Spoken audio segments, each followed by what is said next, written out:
So I don't hate the color green. Let me just clear that up. We're actually really naughty when the cameras are not rolling, to the point where we have no filter. Hey, it's Michelle Visage, and I'm spilling the tea with Cosmo. Don't forget to subscribe.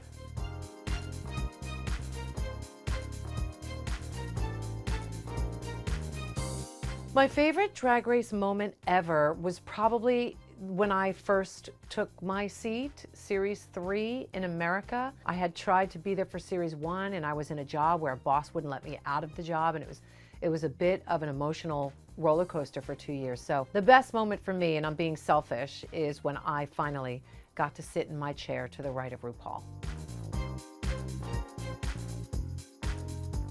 Least favorite Drag Race moment. Oof.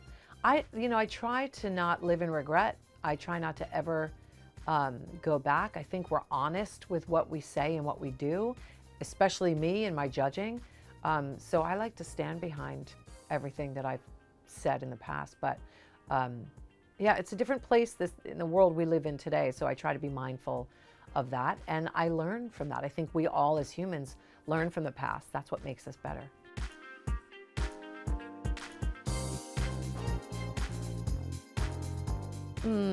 If I could have saved any queen from sashaying away, that's very difficult because there have been so many over the years that are incredible. Some of the first offs are incredible. Look at Ms. Vanjie and the career she's carved out for herself. So for me, there's so many. I could not say just one, but I will say this. All of them get their just dues. All of them get their moments in the limelight. It doesn't even matter if you win or lose these days because of social media and television. So everybody's a winner just getting on the show. I mean, there are too many to mention. I think one of my all-time favorites is Latrice Royale and Lil Kenya Michaels' Natural Woman. I'll just never forget that one. Dita Ritz with Natalie Cole, Alyssa Edwards and Tatiana. Like, the list will go on and on. Even recently with Anitra and Marsha. I love them all, but there are far too many to list in this one little section. We're actually really naughty when the cameras are not rolling, to the point where we have no filter. We finish each other's sentences, and there's just a real bond and a real kinship and friendship and sisterhood there. We always break the rules. I am a rule breaker, not in a legal way, but in a life way. I think if we followed all the rules that people want to implement and put on us, it wouldn't be a very fun society. I think we all have to be a little bit cheeky, a little bit naughty. Dream guest on my Rule Breakers podcast. Everybody knows me. They know I'm going to say Madonna. But for so many reasons, I feel like I'd ask her questions that I'm sure she's been asked before, but it's probably been a very long time. I go to the beginning with her, and she's been my everything for all these years. I will stand her forever. I will defend her forever. And I just think she's iconic and opened the doors for so many and paved the way, and is a massive trailblazer. And I personally owe so much to her. So Madonna's always going to be my number one. And even after I've interviewed her, I would still say I want her back, and I would do it again. When I want to feel confident, I fake it. I think that sometimes you can fake yourself into truly being confident. I think all of us suffer from imposter syndrome at some point in our lives. All of us suffer from insecurities at some point in our lives. And for me, sometimes it's like, you know what?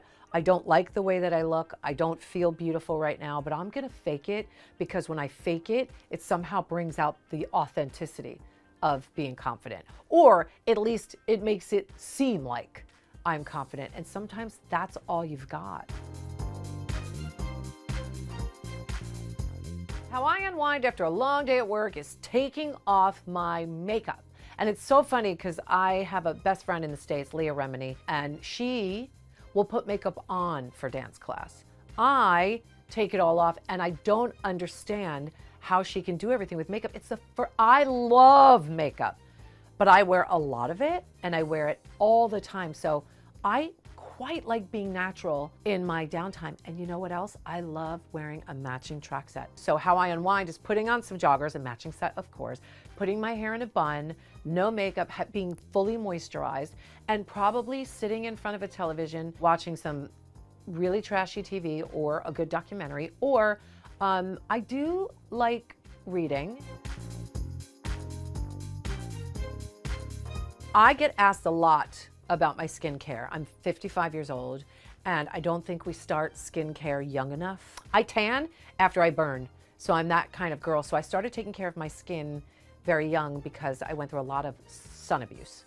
So I think it's really important that you wear an SPF every single day. Right now, I'm obsessed with the Josie Maran Sun Milk, and it's got an SPF of like 30 plus, and I put it in with my lotion, my moisturizer, and you can't even tell. There's no white cast. It's absolutely beautiful. I think facials are important.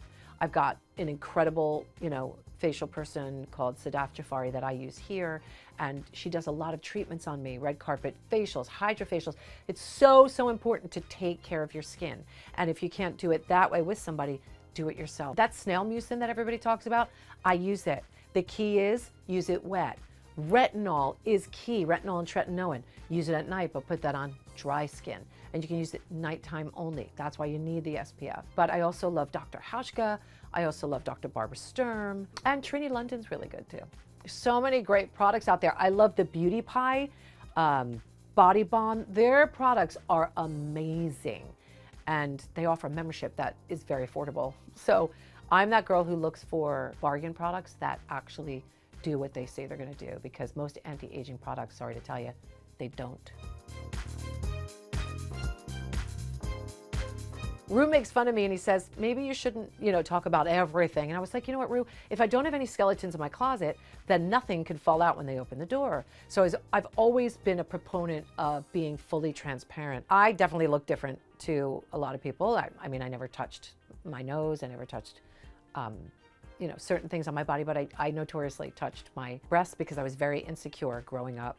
I grew up in a household where my father subscribed to Playboy and Penthouse, and I would look at these magazines and think, when am I going to get boobs? And the truth of the matter is I was never going to get them. So when I turned 21, I bought them. I got breast implants. I had 3 different sets of them, and they made me sick within a year of getting them. But going to doctor after doctor and them saying, well, they're approved by the FDA, they're fine. It was just going down a rabbit hole, and it wasn't until recently where the FDA admitted that they can cause some kind of cancers and can make you sick. So I did a documentary, it's on Paramount Plus, about my explant situation, which is less my story than it is more about the history and what we've been putting in our bodies and how we have to be our own advocates. So I think transparency is key. I also think it's important not to gatekeep. I also think it's important to support one another in their decisions. So even with what I went through, not everybody's going to get sick with breast implants, but if they have the information and they know, then they can be aware and be their own advocates. So I don't like people saying, I've done nothing, and are pulled to the gods or filled to the limits. I've done my lips. I haven't touched them in years, but I've done them and I love them where they are now. And I do Botox. I'm just due. But other than that, I haven't. That doesn't mean I won't. It means that I haven't. And I feel like we should be honest to let kids know that this didn't come naturally.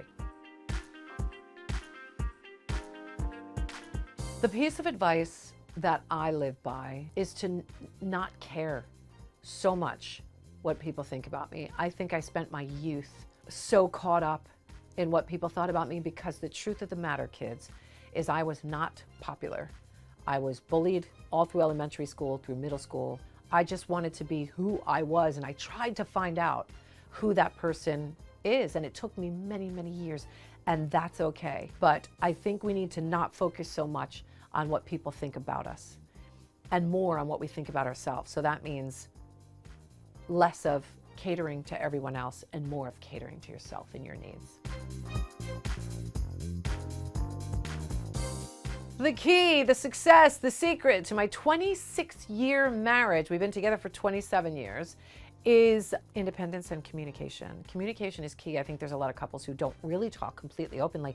I have a lot of friends who say, you say that to your husband? And I say, yeah, we talk really openly and honestly. And ups and downs, we are not perfect. Marriage is difficult. Friendships are difficult. And if you can't talk openly and honestly, it kind of defeats the purpose. So there's that. And then the independence part, I'm away half the year, working, filming here in the UK. Sometimes my husband comes, but most of the time he doesn't, because our kids in university over there, and we don't want to be an 11-hour flight away from them. So he's home holding down the fort. And I have to tell you, absence does indeed make the heart grow fonder. I think through lockdown, a lot of divorces happen because we're not meant to be together 24/7.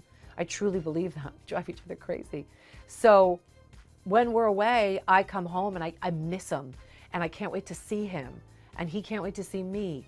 So I think that our independence plus communication and understanding and kindness and patience.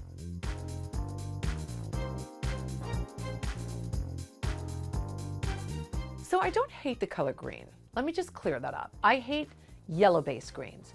And anything I say I hate, it's my own personal opinion, right?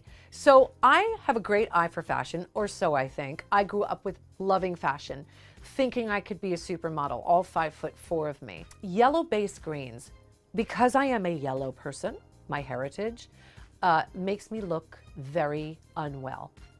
And it became a thing where it's like, I'd see a puce, like a yellow chartreuse, and it was like, no, absolutely not. Only beautiful brown and dark skin tones can wear those beautiful yellow-based greens, my opinion. So it became a thing on Drag Race when Madame LaQueer wore it, and she's very light like I am, and it just washed her out. It brought her down when an emerald green, or a jade green, or a hunter green would be so much richer on her beautiful, paler skin.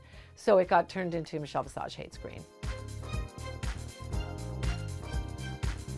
It's the little things now. I mean, the obvious. My husband, my beautiful children, my chosen LGBTQIA+ family, where I feel like I always belong.